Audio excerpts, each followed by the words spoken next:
Alright guys, so today is my stamping demonstration. If you've been stamping before, I probably have some nice little tips and tricks for you guys. If you've never stamped before, this will be really fun for you. This is how I learned to stamp. I actually went on YouTube and watched videos.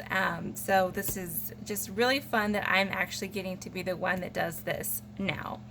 So I have these three here I'm going to be using these stamps with. And then I have this one here. This is my horizontal bar. I'm going to be stamping with my Impress Art Melody ABC stamps.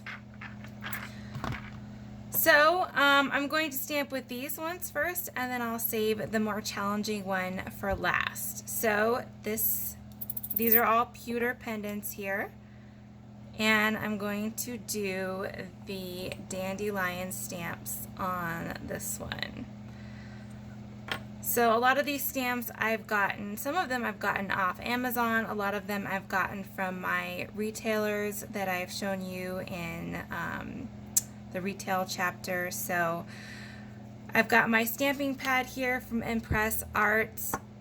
The important thing to remember is that you have a solid surface to stamp on. This table is solid. It's actually a butcher block table. I can't do this on my dining room table because it has a bounce to it. I can't even do it on my kitchen counters because I have a bounce to it. You need a solid stamping foundation, and this really helps. Don't do it into wood or even your countertops. You have to have a stamping pad. Otherwise, the metal will actually mold and bend. So you need something flat to keep your metal flat. But if you do it on a surface that bounces, you'll actually get a double imprint into your stamps.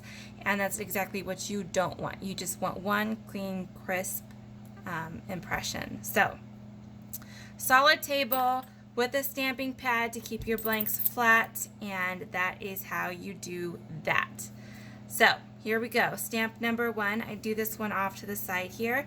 The sides go down, and that's okay. I'm going to hold this as flat as I can up against this part, and if it fades off the side, I'm okay with that. But if I hold it this way and I get more impression here than here, it's not going to look great. So you can kind of see the reflection in the pendant as you're going on, so you can kind of see where that's going to end up. And I'm going to hold it really firmly, as flat as possible. Come in with my hammer. You don't have to hit pewter pendants very hard at all. And there's that. And then I follow it off with some of these here. And in another video, I will show you how I darken these impressions. It is not with a Sharpie. So that one's done. You're going to get a feel for how hard you need to stamp these pendants. Using different metals, you're going to have to stamp either lighter or harder, and that is perfectly normal. So this one, and I'm looking at the reflection on this to here to see where exactly that is going. So there's another one. I'm going to hold it down and stamp. Perfect impression. Look at that. And then I'm going to do the mountain stamp on this one. And again, I'm looking at it and I'm just kind of getting it right where I need it to go. Pressing down and stamp. Beautiful. All right, this one's a little bit more challenging. And that's totally fine. You're just going to get used to doing these stamps. Pretty soon you're going to get really fast at it.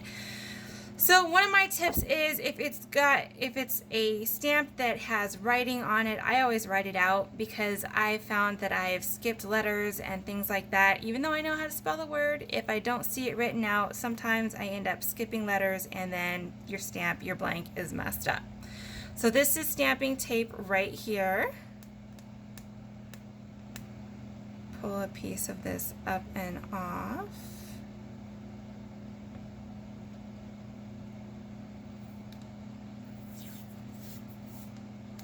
And then I'm going to use the scissors and just kind of cut a piece off.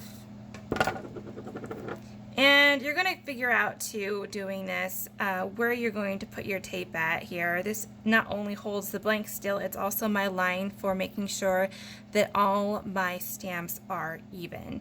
So I usually go just a little further up here like this. You can be a perfectionist and, you know, get it completely even by measuring and stuff. Honestly, I don't do that because it kind of takes the fun out of it, and my nail polish is coming off. Oh, that's nice.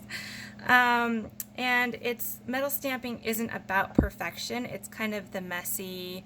It's not messy, but it's imperfect. The stamps are imperfect, and honestly, that's what I love so much about metal stamping.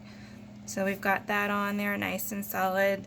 I do hook it to my paper. The other reason I use a paper is because the bottom part of this was actually leaving marks on my white table, and that was not okay with me. So here's my stamps here.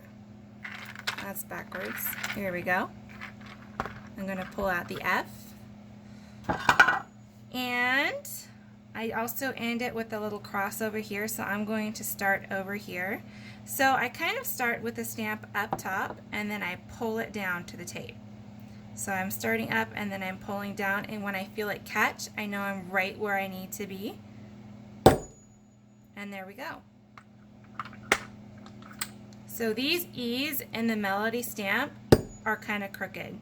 They kind of face the wrong way. So I twist this stamp a little bit just to get it to where I want it to be, and then I'm there. The A is the same way, so I'll actually stamp it into the tape, and then I'll know which direction I want it to focus in, and then I pull it just like that. So you're also wanting to make sure that when you're starting up here and you're pulling it down, you're not leaving it crooked like this. Like this is facing this way. You want to make sure that you pull that right back up. So start up, drag it down, lift it right back up where it's supposed to be, and stamp. I'm doing my L here, so up, down, straighten it out, and stamp. And then I'm going back to my E, and I twist it just a little bit. And then I've got two S's left.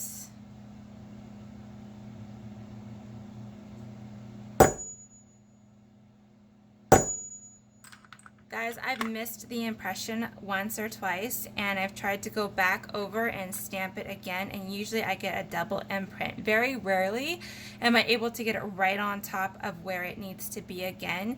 You can try though. I mean, when you've messed up a stamp, there's no harm in trying to get that correct impression in there. And then I finish with the cross, and then I have that one done. Pull it off.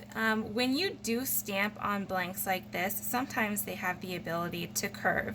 If you get too close to the top, which I'm a little close to the top on this one, or you get too close to the bottom, it'll actually spread the metal out and make it curve. So I just kind of take that and very gently, without distorting the metal, just kind of push it back down and out. And then the next video will be about deepening or darkening the impressions.